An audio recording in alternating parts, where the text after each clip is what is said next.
Welcome back, friend. I'm Randall Terry. This is Insurrecta Nex. Our saint of the day, St. Patrick. A man who was a slave, escaped slavery, and then became a bishop, and then fought slavery. You have to remember that the reason that slavery has been obliterated in the free world is because of the Christian church, Christian leaders, Christian martyrs. This is our heritage, and we're taking that heritage to the next step, to once again end child killing. Now, by the way, in the last break, or the last segment, we were talking about slavery.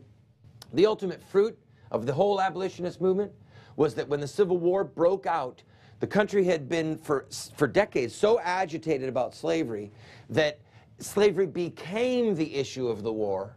And as the war progressed, Lincoln had a conversion. At the beginning of the war, he said, I don't care, I just want to save the Union, whether slavery stays or goes.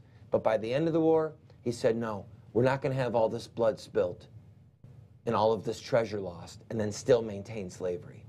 And if you look at his words in his second inaugural, it was clear that he had had a conversion and that he understood the Civil War to be the judgment of God and that they had a duty to end slavery. That's the fruit of the abolitionist movement, the end of slavery. And by the way, do you think they had a change of heart from Monday to Monday? It used to be legal to own slaves, now it's illegal. No, their heart wasn't changed. The law was changed. That's our mission, to end legalized child killing, whether or not the people who are killing babies have a change of heart or not. All right, child labor. I have a few minutes, so I'm gonna pick up the pace a little bit, but I'm urging you to do your homework. We're gonna focus on the words of a lady named Mother Mary Jones. Her nickname was Mary Jones, a fascinating woman, a Catholic, an Irish fighter. She said, the employment of children is doing more to fill prisons, insane asylums, almshouses, reformatories, slums, and gin shops than all the efforts of reformers are doing to improve society. Her most famous line, pray for the dead and fight like hell for the living. She was Catholic. And then she said, rise up and strike. Strike until the last one of you drop into your graves. We are going to stand together and never surrender. Boys, always remember you ain't got a damn thing if you ain't got a union. Now, there are people who grate at her words today. You can believe that they grated at her words then. But that was the point, to jolt people. Now, some of her actions, or rather, let's look at the images first. Look at this cartoon. This man literally eating children. See the one down in his mouth, as well as the one in his finger? Or this man pulling his great chariot with these half-dead children as his slaves? Or these pictures of boys in coal mines, girls in textile mills. There was a man that was actually hired to take pictures of these boys, and he, in a speech, he said, people are getting sick of seeing these images of children working in horrible conditions. Basically, he said, we are too, but we're going to keep showing them until we end child labor. And he said, ultimately, these pictures are going to be a part of the historical record. We have to show the images that are distasteful and use the words that are distasteful. Actions. Mary Jones would lead strikes constantly to help the coal miners to try and get some safety and to get children out of danger. If there were, she would instigate a strike, and then if people crossed the strike line, she would have women, the wives of miners that were striking, come into the coal fields with brooms and beat the scabs out of the field with brooms. She took children from horrible conditions in Pennsylvania, and they marched or took trains all the way to Oyster Bay, Long Island, where President Theodore Roosevelt was living, and they went up to the edge of his property, over 100 grimy little children holding up signs. We want to play. We want to go to school. This is what it took. In-your-face actions, in-your-face rhetoric, in-your-face words. Sacrifices? You've got to read about Mother Mary Jones and the others that fought for the end of child labor and for safety, for safe working conditions.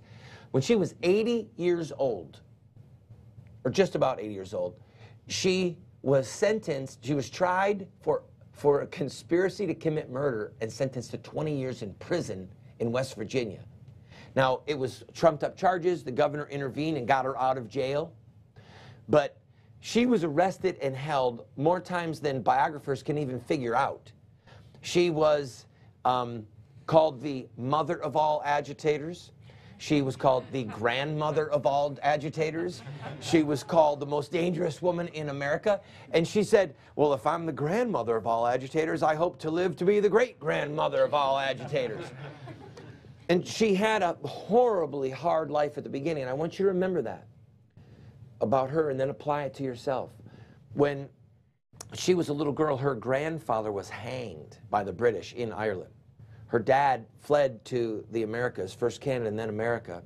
She became a school teacher. She got married. And then when she had a husband and 4 children, and when the yellow fever swept through Memphis, Tennessee, in 1 week, her husband and all 4 of her kids were dead. In 1 week. She then started a business up in Chicago. The Chicago fire destroyed her business. And at that point, she threw herself into caring for other people. I don't know what hardships you've gone through. I don't know what hardships you have right now.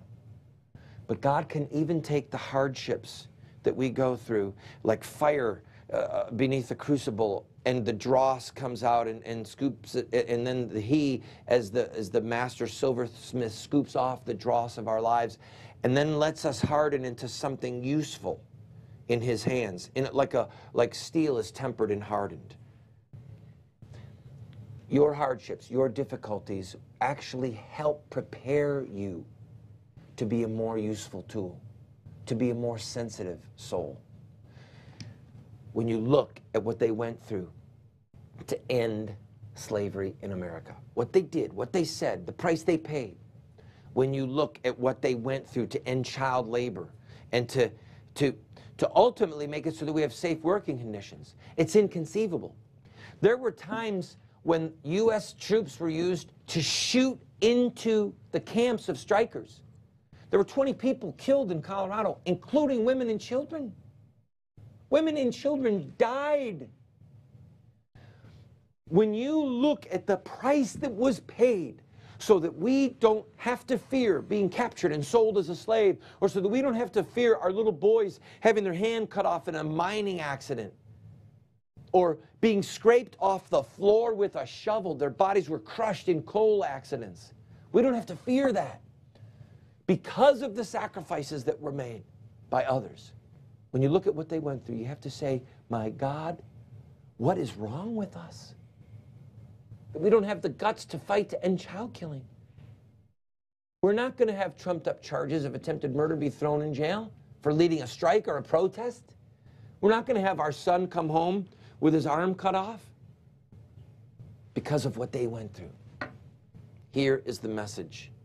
Learn from these playbooks. Look at the severity of their rhetoric. Look at the jolting nature of their images. Look at the sacrificial actions that they took. And then say, okay, I get it. These are the types of things that we have to do if we are going to bring legalized child killing to an end. End it. End it. Get that vision in your head. Get that purpose in your soul, and then recognize that fear and silence, those are the handmaids of tyrants.